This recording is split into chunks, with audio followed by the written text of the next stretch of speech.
Hola alquimistas de YouTube, los saluda su amigo AlexChemist93, trayéndoles un nuevo video. Para esta ocasión toca reseñar otro anime antiguo, esta vez de finales de la década de los 70s, una serie que quizá no sea del todo conocida, pero que sin duda vale la pena ver al menos una vez. Difiriendo un poco con el contenido acostumbrado en mi canal, hoy les traigo la reseña de un shoujo, algo que sin duda es un tanto ajeno a mi persona, ya que por regular suelo analizar shonens o seinens, pero que honestamente he de admitir que lo he disfrutado y me llegó a provocar una montaña rusa de emociones a lo largo de sus 40 episodios. Sin más preámbulo, vayamos a lo que nos atañe y comencemos de una vez por todas con la reseña de La Rosa de Versalles, o como se le conoce en estos lares como Lady Oscar.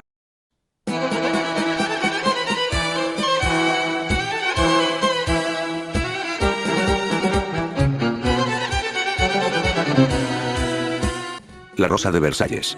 Berusei Nobara, también conocida como Lady Oscar, es una serie de manga escrita e ilustrada por Ryoko Ikeda, siendo esta una de sus obras más reconocidas. Fue publicado por primera vez en la revista Margaret en 1972. Debido a su impacto en el público, se convertiría en una película rodada en imagen real y posteriormente en un anime a finales de 1979. Argumento. Esta historia está ambientada en la Francia del siglo XVIII, y por tanto basada en personajes reales, pero con interpretación propia de la autora que hace uso de su imaginación para darnos su visión de los hechos, insertando un personaje ficticio, Lady Oscar, una mujer criada como varón, para convertirse en la protectora de los reyes franceses. En la historia, Oscar François de Jarjalles, Lady Oscar, vive ambos lados de los dramáticos cambios sociales en torno a la Revolución Francesa. Al cumplir 14 años, Lady Oscar se convierte en capitana de la Guardia Imperial y protectora de la nueva princesa de Francia, María Antonieta, y así su destino de ser testigo de las transformaciones sociales queda marcado. Personajes. Oscar François de Jarjalles, mejor conocida como Lady Oscar, es la protagonista. Oscar, desde el momento en que nació, fue criada como varón para ser el sucesor de su padre. A los 14 años, le encomendaron la tarea de cuidar a la princesa María Antonieta, quien tiempo después se convertiría en reina de Francia. La personalidad, belleza y audacia de Oscar la convierten en el centro de admiración de todo aquel que la conoce. Posee un dominio total de sí misma durante su adolescencia y juventud, siéndole muy fácil mantener un comportamiento masculino. Con el inicio de la adultez y la llegada del primer amor, empiezan las inquietudes y la necesidad de mostrar su feminidad. Esto conlleva a que aflore su lado más vulnerable. André Grandier, nieto de la nana de Oscar, trabaja como sirviente en la mansión de los Jarjalles y es casi tan bueno con la espada como Oscar, al haber sido instruidos juntos. Siempre ha estado enamorado de Oscar, pero prefiere mantenerse como su amigo más allegado, al no permitirse a esta ser lo que es, una mujer. Otro motivo para mantener su amor en secreto es el miedo al rechazo y la diferencia de clases. Siempre defenderá a Oscar y será uno de los responsables de hacerle conocer la miseria en la que vive el pueblo francés, en contraste con las exageraciones de la realeza. María Antonieta, princesa real de Hungría y archiduquesa de Austria. Al realizarse la alianza entre Francia y Austria, ella debe contraer matrimonio con el sucesor al trono francés, Luis XVI. Se muestra como caprichosa e inmadura, aunque de buenos sentimientos. Con la muerte del rey Luis XV, su esposo Luis Augusto accede al trono como Luis XVI y ella se convierte en la reina consorte. A pesar de los consejos de su protectora Oscar, su pasión por los lujos y las excentricidades la llevan a rodearse de amistades poco convenientes que influyen negativamente en su vida. Desgraciadamente no pasa mucho tiempo para que el pueblo se forme una imagen negativa de la nueva joven reina. Conoce al conde sueco Hans Axel von Fersen a la edad de 18 años, de quien queda perdidamente enamorada, no obstante su amor prohibido la lleva a ser el centro de chismes y habladurías incluso dentro de la nobleza. Hans Axel von Fersen, conde sueco. Conoce a María Antonieta, cuando ésta aún era princesa consorte de Francia, en una fiesta de disfraces a la cual asiste ella sin permiso del rey, y casi sin darse cuenta, inicia un amor que pasó a la historia. Aunque María Antonieta, quien ya estaba casada con Luis Augusto, delfín de Francia y futuro Luis XVI, corresponde a sus sentimientos, la imposibilidad de realizar su amor lo sumergen en una angustia que perdura a lo largo de su vida.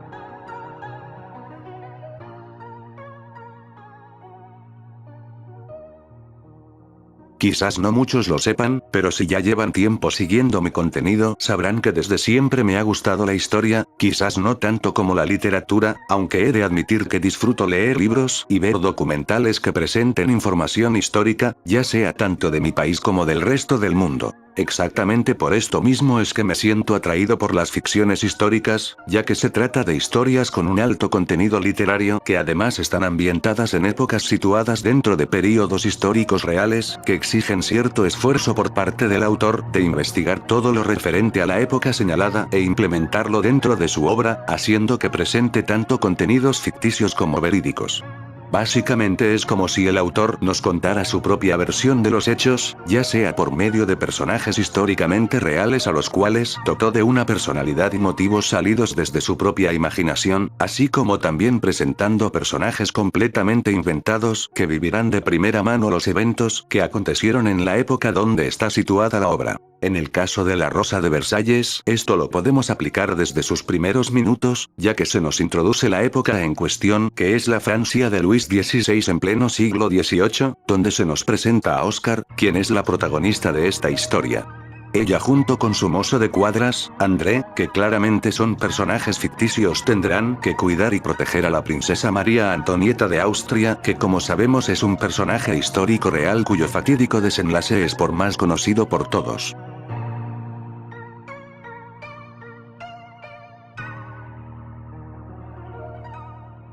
Ahora bien, ¿de qué va La Rosa de Versalles?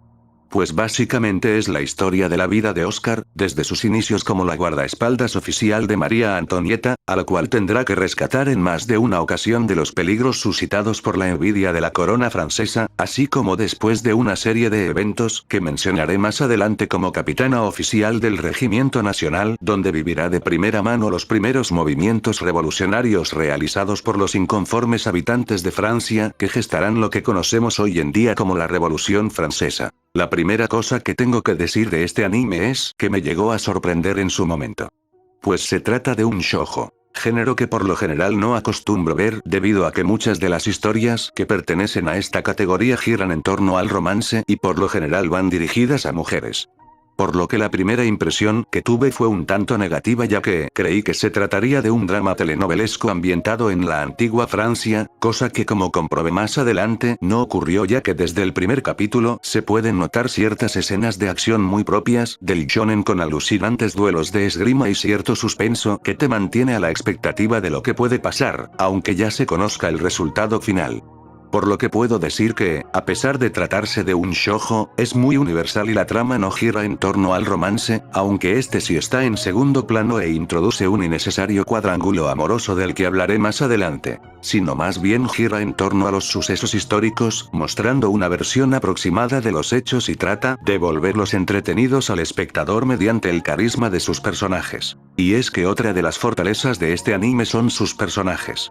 Para empezar, tenemos a Oscar, un personaje un tanto atípico, pues se trata de una mujer que fue criada como hombre desde que nació, debido a que su padre, que era capitán de la Guardia Real, siempre había querido un hijo y al no tenerlo decide criar a la pequeña Oscar como tal, arrebatándole cualquier ápice de feminidad. Ahora bien, ¿qué sucede cuando se nos presenta un personaje que pertenece a un género, pero termina comportándose como el contrario?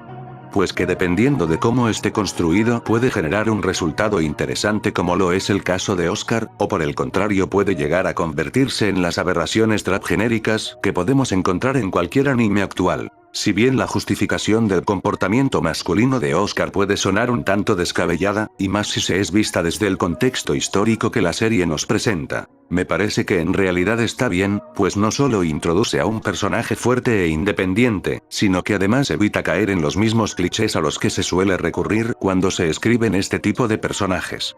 Quizás muchos han oído ya el término de Merisu, que es según la Wikipedia lo siguiente. Merisu es un personaje ficticio en exceso idealizado y abiertamente identificable como el alter ego del autor o del lector. Su principal característica es la de acaparar toda la atención de la historia y cambiar elementos importantes del argumento en su beneficio sin explicación alguna. Usualmente es un personaje sin defectos notables, cuyos aspectos positivos superan todo su rol en la historia y lo vuelve unidimensional. Si se analiza detenidamente lo anterior, se encontrará que en realidad Oscar presenta ciertos comportamientos de la típica Merisu al principio de la obra. Pues es una mujer fuerte, ágil, astuta, inteligente, hábil en el manejo de la espada y además de todo bella y generosa. Pues bien, esto solo ocurre al principio de la obra, ya que por estas mismas cualidades Oscar se vuelve famosa en la corte francesa, acaparando la atención tanto de hombres como de mujeres. Esto a primera instancia puede sonar un poco mal, ya que, si la autora hubiese mantenido a Oscar en el mismo status quo, entonces obtendríamos a un desastre de personaje que es básicamente perfecto y que todo le sale bien. Sin embargo, con el pasar de los capítulos, nos daremos cuenta que Oscar no es nada perfecta y que en realidad comete más errores de los que aparenta. Aunque esto lo retomaré más adelante en la sección de spoilers. Respecto a André, la verdad es que no tengo mucho que decir, ya que su función dentro de la historia es básicamente ser el mejor amigo y soporte moral que secretamente está enamorado de la protagonista. Este personaje, si bien en un principio puede parecer igual de perfecto que Oscar, aunque sea de una clase inferior, presentará diversos matices a lo largo de la historia en donde tomará algunas decisiones un tanto cuestionables que pondrán en peligro a la gente que lo rodea. Sobre María Antonieta, honestamente he de admitir que me pareció un personaje bastante castroso. Su papel de niña ingenua es creíble a primera instancia, pues recordemos que era una princesa mimada que prácticamente no conocía nada del mundo exterior. Sin embargo, el personaje comete tantas atrocidades por la misma ingenuidad que la caracteriza, incluyendo el dejarse influenciar y engañar por otros nobles, además de derrochar grandísimas cantidades de dinero solo para cumplir con sus infantiles caprichos. Entiendo que la verdadera María Antonieta no era del todo perfecta, ya que, según se dice, llegó a ganarse el odio del pueblo francés con este tipo de comportamientos. Sin embargo, dentro de esta historia la ingenuidad de esta mujer está a otro nivel. Solo al final, se puede notar cierta evolución y madurez del personaje. Lamentablemente esto se debe a que ya está muy cercano su fatídico desenlace. En cuanto a Fersen, tampoco no tengo mucho que decir, pues es el típico galán extranjero que enamora a medio mundo, incluyendo a Oscar y María Antonieta. Su papel en la obra es básicamente completar el cuadrángulo amoroso, que va de la siguiente forma.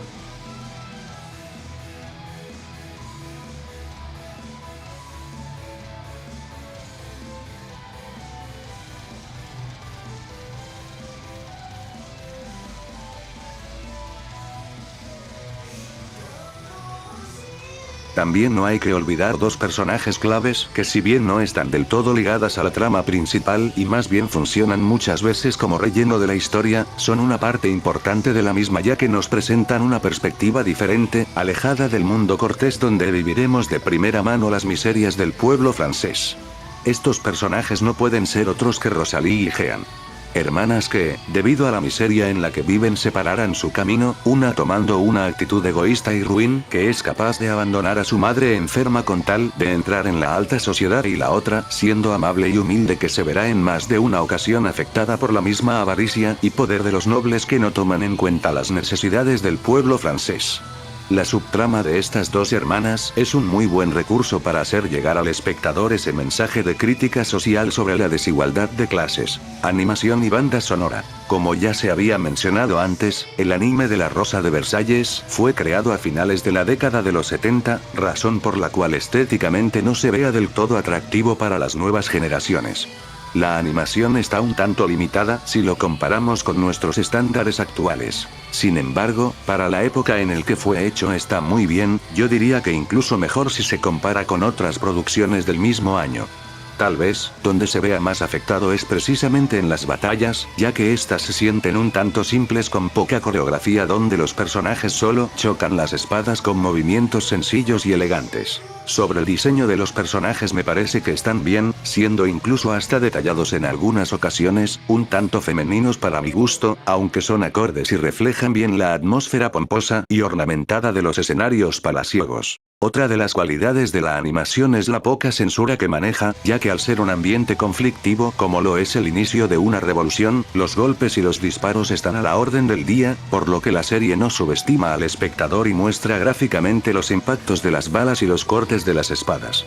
Eso sí, con una cantidad de sangre moderada que no se vea del todo exagerado. Otra cosa que hay que incluir dentro del mismo apartado, es la utilización de metáforas visuales, las cuales me parecen muy bien implementadas, puesto que nos ayudan a comprender mejor los pensamientos y sentimientos internos de los personajes. Ya desde el mismo opening se puede notar un claro ejemplo de las mismas, debido a que se compara a la misma Oscar con la nobleza y belleza de una rosa. Siguiendo con el tema de entrada, he de decir que la canción utilizada es muy apropiada para la temática de la serie, además de ser hasta pegadiza. Sobre la banda sonora, solo puedo decir que es memorable e incluso hasta identificable, apuesto a que cualquiera que haya tenido la fortuna de escucharla reconocerá de inmediato la musiquita utilizada en las escenas de tensión o incluso la orquesta épica que suena en las escenas de batallas. El ending también es muy bueno. También, cabe señalar la existencia de una narradora, la cual está bien implementada, debido a que no se siente fastidiosa en ningún momento y sirve para explicar mejor el contexto de aquella época y soltar uno que otro spoiler histórico. Ambientación. Los escenarios de La Rosa de Versalles son bellísimos de ver. Ya desde un simple paisaje, hasta un suntuoso palacio, la utilización de los mismos nos ayuda a comprender mejor la situación que se vivía en aquella época, y más cuando se hace la comparación de los escenarios palaciegos, que están todos tan llenos de color y ornamento, con los pertenecientes al pueblo, los cuales se ven oscuros, sucios y miserables, haciendo todavía más efectiva la crítica de la diferencia de clases. Como ya se mencionó, La Rosa de Versalles es una ficción histórica ambientada en el último cuarto del siglo XVIII, en la época que comúnmente asociamos con la Revolución Francesa, la cual ocurrió el 14 de julio de 1789. Es por este motivo que la serie se enfoca en recrear desde un particular punto de vista todos aquellos cambios políticos, sociales y filosóficos que marcaron a dicha generación y que desembocan directamente en el levantamiento del pueblo francés en contra del régimen absolutista. La historia, como bien se podría decir, nos muestra la lenta y progresiva decadencia del mencionado régimen, hasta llegar a un punto culminante, el cual, como se ve en la serie, es la toma de la prisión de la Bastilla por parte del pueblo francés. Sinceramente les digo que no pienso ponerme a comparar cada una de las falencias históricas que la obra posee, porque para ello primeramente me tendría que poner a investigar, puesto que no soy muy conocedor del tema, y segundo, para no extender de más la duración del video. Aún así, a grandes rasgos les puedo asegurar que personajes como María Antonieta, su esposo el rey Luis XVI, el conde Fersen, Madame du Barry, Madame Polignac, Robespierre e inclusive Jane y Rosalie fueron personajes históricos reales que, al igual que en el anime, terminaron desempeñando papeles similares durante aquel conflicto.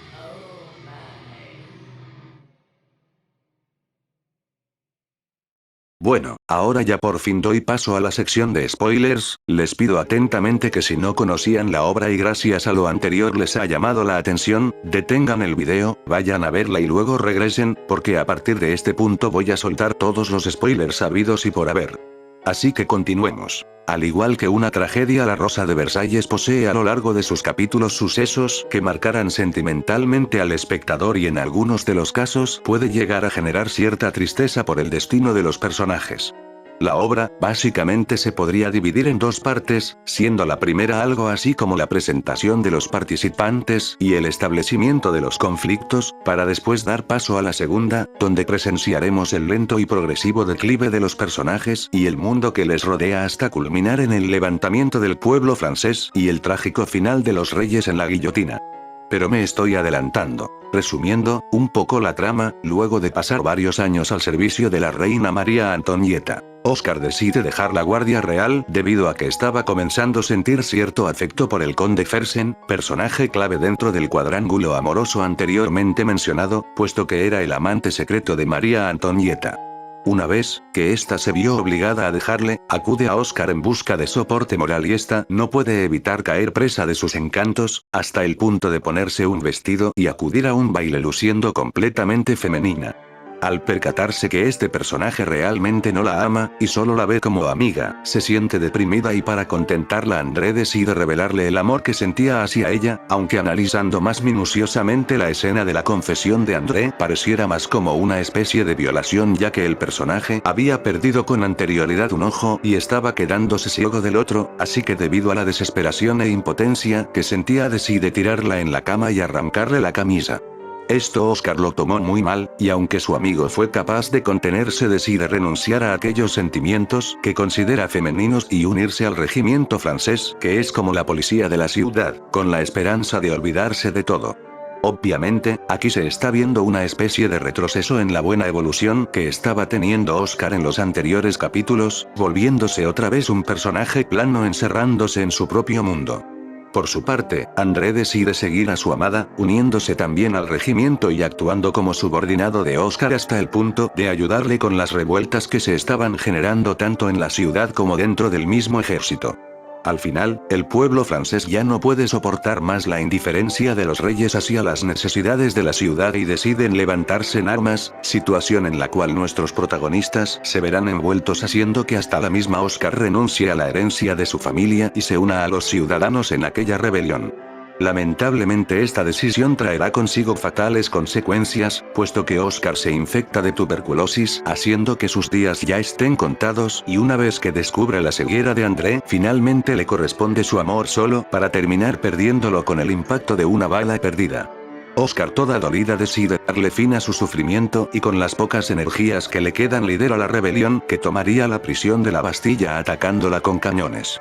Exigente, como era de esperarse, la respuesta del enemigo no tardó en llegar y la pobre Oscar recibe de lleno el impacto de varias balas, haciendo que pase sus últimos momentos despidiéndose de sus amigos, solo para perecer minutos antes de ver completada la gran hazaña que se proponía. Lo que sigue es todavía más triste, ya que, como sabrán, la revolución trajo consigo otros cambios radicales, donde primeramente condenan a muerte a los reyes y sus hijos a manos de la guillotina, viendo prácticamente en el último capítulo la despedida de una María Antonieta toda ida tras haber perdido a su familia y pasar muchísimos días en cautiverio. Al final, el anime termina con Rosalie y su pareja yendo a visitar a Len para comunicarle todo lo acontecido luego de la revolución, recordando a todos aquellos caídos en batalla, para terminar mirando hacia el cielo con la esperanza de que todo mejore. Exigente, admito que fue bastante difícil contener las lágrimas luego de un final así. Bueno, en general, el drama de la Rosa de Versalles me parece que estuvo muy bien manejado, nada artificioso, se puede decir que incluso hasta natural en algunos aspectos. Sin embargo, quizás lo único que le recrimino sea el hecho de que la autora hizo sufrir demasiado a nuestros protagonistas, pues no solo deja a André ciego, sino también lo fusilan justo después de haberle confesado a Oscar su amor y que ésta le haya correspondido. Por cierto, eso de que Oscar tuviera tuberculosis me parece que estuvo de más. Al final ni afectó ni aportó nada a la historia, pues la protagonista muere en un acto heroico en vez de expirar por dicha enfermedad. Bueno, y luego de tan extenso análisis, ¿qué puedo decir? Pues que La Rosa de Versalles fue un anime que me encantó sin duda, y créanme cuando les digo que es algo que no estoy muy acostumbrado a ver, ya que no suelo ver mucho shoujo, si acaso lo más parecido y que me aburrió bastante fue Candy Candy, pero ese drama telenovelesco comparado con este otro, la verdad es que es muy inferior e inclusive hasta maniqueísta. En el caso de La Rosa de Versalles, es totalmente diferente y como lo dije anteriormente, salvo por unas pocas escenas se siente completamente homogéneo, debido a la época y situación que está representando.